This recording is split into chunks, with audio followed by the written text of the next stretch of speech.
बिस्मिल्लाहिर्रहमानिर्रहीम। अस्सलाम वालेकुम नाज़रीन, मैं हूं ज़ैन अली। नाज़रीन कराम, आज 2 जनवरी है और दिन है पीर का।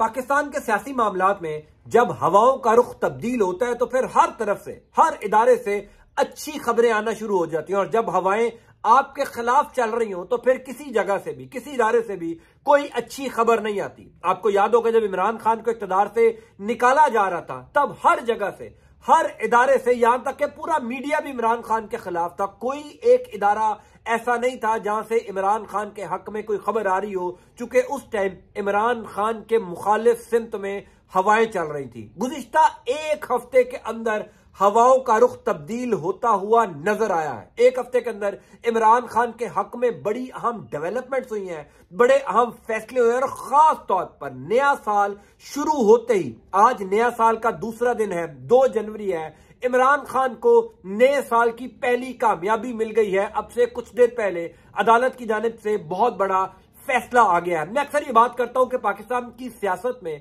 पसे पर्दा मामला तय हो रहे होते हैं। कुछ ऐसे मामला होते हैं जो पाकिस्तान की अवाम को, पाकिस्तानी कौम को नजर नहीं आते, वो पर्दे के पीछे सब कुछ तय हो रहा होता है। गुज़िश्ता एक हफ्ते के अंदर पसे पर्दा बहुत मामला तय हुए हैं, जिससे अंदाजा लगाया जा सकता है कि हवाओं का रुख वाकई तब्दील हुआ है। हवाएं इमरान खान के हक में चलना शुरू हो गई हैं। वो हवाएं जो इमरान खान के मुखालिफ चल रही थी, अब वो वैसा मामला नहीं रहा। शहबाज शरीफ की हुकूमत के खात्मे के हवाले से बहुत अहम डेवलपमेंट्स हुई हैं। इमरान खान और इस्टेब्लिशमेंट के ताल्लुकात को लेकर बड़ी अहम डेवलपमेंट्स हुई हैं। आज इसी हवाले से एक ऐसा फैसला दिया अदालत ने जिससे ये यकीन हो गया कि इमरान खान के हक में हवाएं चलना शुरू हो गई हैं। पाकिस्तान का सियासी निजाम ऐसा है कि आपको इदारों के फैसले से अंदाजा होता है कि इस्टेब्लिशमेंट क्या सोच रही है। आपको इदारों के फैसले से अंदाजा होता है कि अब किसके हक में हवाएं चल रही हैं, किसके हक में हवाएं नहीं चल रही। इसी हवाले से आज की सबसे अहम डेवलपमेंट, जिस डेवलपमेंट का इंतजार तहरीक इंसाफ गुज़िश्ता कई दिनों से कर रही थी, वो हो गई है। अब से कुछ देर पहले इस्लामाबाद हाई कोर्ट ने एक बहुत बड़ा फैसला दिया। गो के 29 दिसंबर को जब इस्लामाबाद हाई कोर्ट ने बल्दियाती इंतखाबात करवाने का कहा था, 30 दिसंबर को फिल फॉर इंतखाबात करवाए जाए, तब भी ये इंडिया ये अफवाहें गर्दिश कर रही थी कि इमरान खान के हक में चीजें शुरू हो गई हैं। चूंकि वही इस्लामाबाद हाई कोर्ट जो इस्लामाबाद के बल्दियाती इंतखाबात का हुक्म नहीं दे रही थी, इलेक्शन कमीशन उसको रुकवाने की कोशिश कर रही थी, वफाकी हुकूमत रुकवाने की कोशिश कर रही थी। लेकिन जुमे वाले दिन 29 दिसंबर को इस्लामाबाद हाई कोर्ट ने कहा कि फिल फॉर 30 दिसंबर को ही बल्दियाती इंतखाबात हो। गो के बल्दियाती इंतखाबात नहीं हुए, इस हफ्ते शहबाज शरीफ की हुकूमत करवाने जा रही है। लेकिन एक अच्छा फैसला इस्लामाबाद हाई कोर्ट ने दिया था और आज दूसरा जबरदस्त फैसला दे दिया, जिससे कम से कम यह अंदाजा हो गया कि अब इमरान खान के हक में हवाएं चलना शुरू हो गई हैं।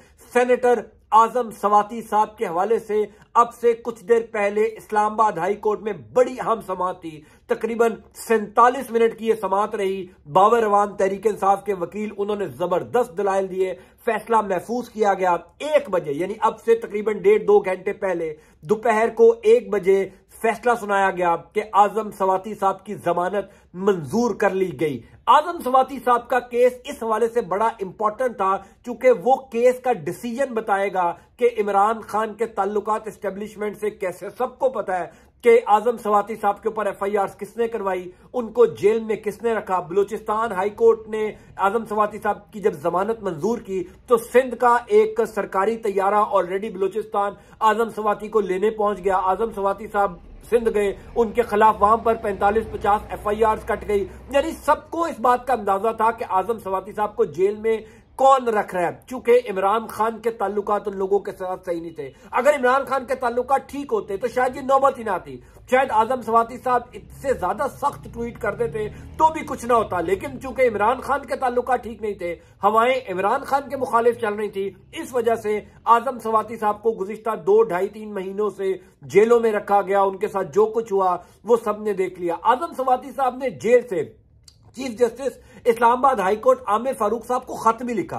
उस खत के अंदर आमिर फारूक साहब के ऊपर अदम एतमाद का भी इजहार किया कि मैं चाहता हूं आप मेरा केस ना सुने, चूंकि उनको अंदाजा हो चुका था कि इस्टेब्लिशमेंट अदालत को मनूवर कर रही है, प्रेशराइज कर रही है, मुझे जमानत नहीं मिलेगी, मुझे जमानत शायद अभी भी ना मिले और मुझे फिर किसी दूसरे सूबे के किसी जेल में रख दिया जाए। इस वजह से उन्होंने जेल से इस्लामाबाद हाई कोर्ट के चीफ जस्टिस को यह लेटर लिखा था कि आप मेरा केस ना सुने, क्योंकि आप शायद प्रेशर ना बर्दाश्त कर सके। लेकिन आज सुबह होते ही तमाम तर हवाओं का रुख तब्दील हो गया। तमाम तर चीजें जो आजम सवाती और इमरान खान के खिलाफ चल रही थी वो उनके हक में हो गई। जबरदस्त दलाइल दिए बाबर अवान साहब ने और 1 बजे तक इस केस का फैसला महफूज किया गया। 1 बजे फैसला सुनाया गया कि सेनेटर आजम सवाती साहब को जमानत पर रिहा कर दिया जाए। गो कि उनके जो साहबजादे हैं वो भी रोस्टम पर आए, उन्होंने भी आकर बातचीत की, बाबर अवान साहब ने बातचीत की। इस मौके के ऊपर तहरीक इंसाफ के तमाम तर सेनेटर जो है वो कमरा अदालत में chief justice Islamabad high court के मौजूद थे। तहरीक इंसाफ का जो लॉयर का विंग है वो भी मौजूद था। असल मामला क्या है? जमानत हो गई आजम सवाती साहब की, आजम सवाती साहब को जमानत मिल गई। गो कि उनके खिलाफ कोई ऐसा केस ही नहीं था। एक ट्वीट करने के ऊपर एक 70 साल के सेनेटर को किस तरीके से जेलों में रखा, किस तरीके से उसके खिलाफ FIR कटवाई गई, ये सबको अंदाजा हो गया। लेकिन असल मामला यह था कि क्या वाकई इमरान खान के ताल्लुकात ठीक हो गए हैं? क्या इमरान खान के हक में चीजें चलना शुरू हो गई हैं या इस्टेब्लिशमेंट ने घुटने टेक दिए? ये दो बातें हैं कि क्या इस्टेब्लिशमेंट और इमरान खान के ताल्लुकात ठीक हुए हैं या इस्टेब्लिशमेंट ने घुटने टेके हैं। तो इस हवाले से गुज़िश्ता 1 हफ्ते के दौरान बहुत कुछ हुआ है। आपको याद होगा माहिर मुआशियात शबर जैदी इस बात का इजहार पाकिस्तान के मुख्तलिफ टीवी चैनल पर अब कर चुके हैं कि GHQ यानी नई इस्टेब्लिशमेंट ये सोच रही है पाकिस्तान के अंदर टेक्नोक्रेट सेटअप आ जाए। शहबाज शरीफ की हुकूमत के ऊपर अदम एतमाद का इजहार हो चुका है। शहबाज शरीफ की हुकूमत मईशत को कंट्रोल नहीं कर सकी और इमरान खान जिस तरीके से प्रेशर बिल्ड कर रहे हैं, जिस तरीके से इमरान खान पॉपुलैरिटी गेन कर रहे हैं, इस्टेब्लिशमेंट इमरान खान को कभी माइनस नहीं कर सकती। इसी वजह से गुज़िश्ता 1 हफ्ते के दौरान आप सिर्फ अदालतों के फैसले देख लें, आप सिर्फ पाकिस्तान की बड़ी अदालतों के फैसले देख लें तो आपको अंदाजा हो जाएगा कि हवाएं इमरान खान के हक में चलना शुरू हो गई हैं। इमरान खान की वो पोजीशन नहीं है जो आज से 3-4 महीने पहले थी। यानी जब पंजाब असेंबली तहलील का मामला हुआ तो आप लाहौर हाई कोर्ट का मामला देख लें। लाहौर हाई कोर्ट उस दिन यह फैसला भी दे सकती थी कि गवर्नर पंजाब बलीगुर रहमान ने जो मुअत्तल किया है या जो नोटिफिकेशन निकाला है, डी नोटिफाई किया है वज़ीर आला पंजाब को, वो नोटिफिकेशन स्टैंड बाय रहेगा, उस नोटिफिकेशन को खत्म ना किया जाए। लेकिन हाई कोर्ट ने इमरान खान के हक में फैसला दिया, इमरान खान के हक में यह फैसला दिया कि गवर्नर का नोटिफिकेशन मुअत्तल कर दिया, वज़ीर आला पंजाब को अपने ओहदे पर बहाल कर दिया, इमरान खान की हुकूमत बच गई। फिर इस्लामाबाद हाई कोर्ट ने यके बाद दीगरे 2 ऐसे फैसले दिए जिससे नजर आया कि इमरान खान के हक में चीजें होना शुरू हो गई हैं। एक, शहबाज शरीफ की हुकूमत के ऊपर अदम एतमाद कर रही है इस्टेब्लिशमेंट, दूसरा इमरान खान के साथ ताल्लुकात ठीक हो रहे हैं। तो पाकिस्तान की सियासत में चीजें तब्दील होती हैं और ऐसे ही ड्रामेटिकली होती हैं। अप्रैल के महीने से पहले किसी ने नहीं सोचा था कि इमरान खान को ऐसे इक़्तिदार से निकाल दिया जाएगा, लेकिन निकाला। शहबाज शरीफ को वज़ीर आज़म बनाया गया, शहबाज शरीफ की हुकूमत को चलवाया गया। अब ये सारा मामला उल्टा होता जा रहा है, फिर पहिया उल्टा घूमता जा रहा है और इमरान खान के लिए अच्छी खबरें आना शुरू हो गई हैं। खास तौर पर नए साल के आगाज में ही पहली बड़ी और अच्छी खबर यह है कि आजम सवाती साहब की जमानत मंजूर हो गई है। आइंदा आने वाले दिनों में हवाएं किस रुख चलती हैं, कितना हक में इमरान खान के चलती हैं, this is to be seen. मैं आपको इंशाल्लाह अपडेट करता जाऊंगा। अंटिल नेक्स्ट टाइम, अल्लाह हाफिज।